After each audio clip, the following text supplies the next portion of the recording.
लोगों का किडनी कार्य प्रभावित होता है उनके लिए सोडियम का नियंत्रित करने की क्षमता कम हो जाती है। जोखिम, किडनी रोग और हृदय रोग आपस में गहराई से जुड़े हुए हैं। जब आप नमक का सेवन करते हैं तो यह ब्लड में एब्जॉर्ब हो जाता है। किडनी ब्लड को फिल्टर करती है। हृदय संबंधित कॉम्प्लिकेशंस को और खराब होने से रोकने के लिए नमक के सेवन को मैनेज करना आवश्यक है। आज हम बात करेंगे वो कौन सी प्रॉब्लम्स हैं किडनी में जो नमक के कारण ही बढ़ जाते हैं और शरीर में, हालांकि अत्यधिक नमक का सेवन करने से स्वास्थ्य के लिए हानिकारक हो सकता है, विशेष रूप से उन व्यक्तियों के लिए जो किडनी रोग से पीड़ित है। किडनी खून से अतिरिक्त सोडियम को फिल्टर करने के लिए जिम्मेदार होते हैं, लेकिन जब उनका कार्य प्रभावित होता है तो हाई सोडियम लेवल स्वास्थ्य संबंधी कई समस्याओं का कारण बन सकता है। इस विस्तृत चर्चा में हम यह समझेंगे कि नमक किडनी रोगियों को कैसे प्रभावित करता है। इसमें शामिल मैकेनिज्म, संभावित स्वास्थ्य रिस्क और किडनी के स्वास्थ्य को बनाए रखने के लिए नमक के सेवन को कंट्रोल करने की स्ट्रैटेजीज क्या क्या हो सकती है। नंबर 1, सोडियम रेगुलेशन में किडनीज की भूमिका। किडनी शरीर में सोडियम और पानी के संतुलन को नियंत्रित करने में महत्वपूर्ण भूमिका निभाती है। जब आप नमक का सेवन करते हैं तो यह ब्लड में एब्जॉर्ब हो जाता है। किडनी ब्लड को फिल्टर करती है, अतिरिक्त सोडियम को निकालती है और यूरिन के माध्यम से बाहर निकाल देती है। यह प्रक्रिया शरीर में सोडियम और फ्लूइड के उचित संतुलन को बनाए रखने में मदद करती है, जो सामान्य ब्लड प्रेशर और ओवरऑल स्वास्थ्य के लिए आवश्यक है। स्वस्थ किडनी वाले व्यक्तियों में यह रेगुलेशन कुशल होता है और शरीर सोडियम इंटेक की विभिन्न मात्राओं को संभाल सकता है।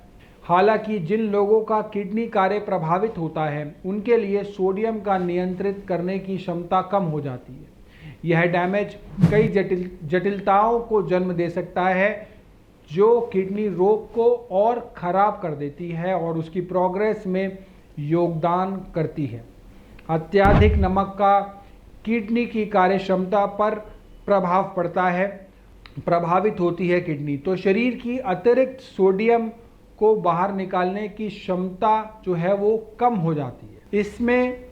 इससे ब्लड में सोडियम की मात्रा बढ़ जाती है, जो कि प्रतिकूल प्रभाव डाल सकती है, नेगेटिव इंपैक्ट डाल सकती है। Fluid retention and oedema, blood में अतिरिक्त सोडियम और शरीर को पानी को बनाए रखने के लिए प्रेरित करता है ताकि सोडियम कॉन्सेंट्रेशन को डाइल्यूट किया जा सके। यह सोडियम रिटेंशन एडिमा का कारण बन सकता है। Swelling of tissues due to accumulation of fluid.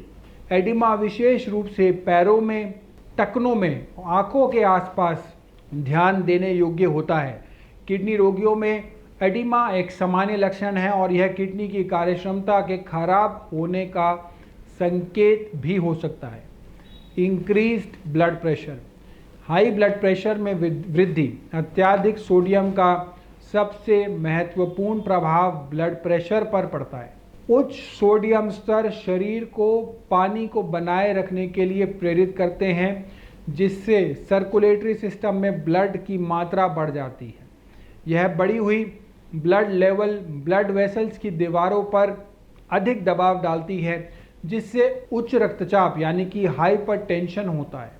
Hypertension kidney रोग के विकास और प्रगति के लिए एक प्रमुख रिस्क फैक्टर है। यह किडनी में ब्लड वेसल्स को नुकसान पहुंचा सकता है, जिससे उनकी कार्यक्षमता और भी कम हो जाती है। इससे एक कुचक्र बन जाता है जिसमें किडनी का डैमेज हाइपरटेंशन का कारण बनती है और हाइपरटेंशन बदले में किडनी की क्षति को तेज करता है।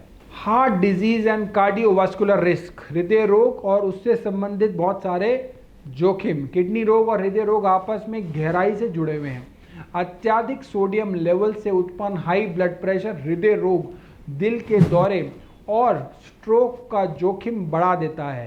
किडनी रोगियों के लिए जो पहले से ही हृदय संबंधित प्रॉब्लम्स के हाई रिस्क में आते हैं, अत्यधिक नमक का सेवन इस जोखिम को काफ़ी हद तक बढ़ा सकता है। इसके अलावा किडनी रोग खुद चेंजेस इन हार्ट स्ट्रक्चर और कार्य में बदलाव ला सकते हैं, जिससे कार्डियो रेनल सिंड्रोम के नाम से जाना जाता है। किडनी रोगियों में हृदय संबंधित कॉम्प्लिकेशंस को और खराब होने से रोकने के लिए नमक के सेवन को मैनेज करना आवश्यक है। Progression of CKD, chronic kidney disease. Chronic kidney disease CKD की प्रगति कैसी होती है, बढ़ता कैसे है? समय के साथ किडनी की कार्य क्षमता के ग्रेजुअल लॉस की विशेषता रहती है सीकेडी में। हाई सोडियम इनटेक इस प्रोसेस को तेज कर सकता है। अत्यधिक सोडियम के कारण किडनी पर बड़ा वर्कलोड किडनी टिश्यूज को और भी नुकसान पहुंचा सकता है, जिससे किडनी से वेस्ट प्रोडक्ट और अतिरिक्त फ्लूइड को फिल्टर करने की उनकी क्षमता घट जाती है। रिसर्च में पता चला है कि सीकेडी वाले मरीज जो उच्च मात्रा में सोडियम का सेवन करते हैं, उन्हें एंड स्टेज रेनल डिजीज यानी कि ESRD के और बढ़ने का रिस्क होता है। एक ऐसी स्थिति जिसमें किडनी पर्याप्त रूप से कार्य नहीं कर सकती, जिसके लिए डायलिसिस या किडनी ट्रांसप्लांट की आवश्यकता भी पड़ सकती है। इस टॉपिक से संबंधित अगर आपके कोई भी सवाल हैं तो आप नीचे कमेंट बॉक्स में ज़रूर पूछिए। नमस्कार।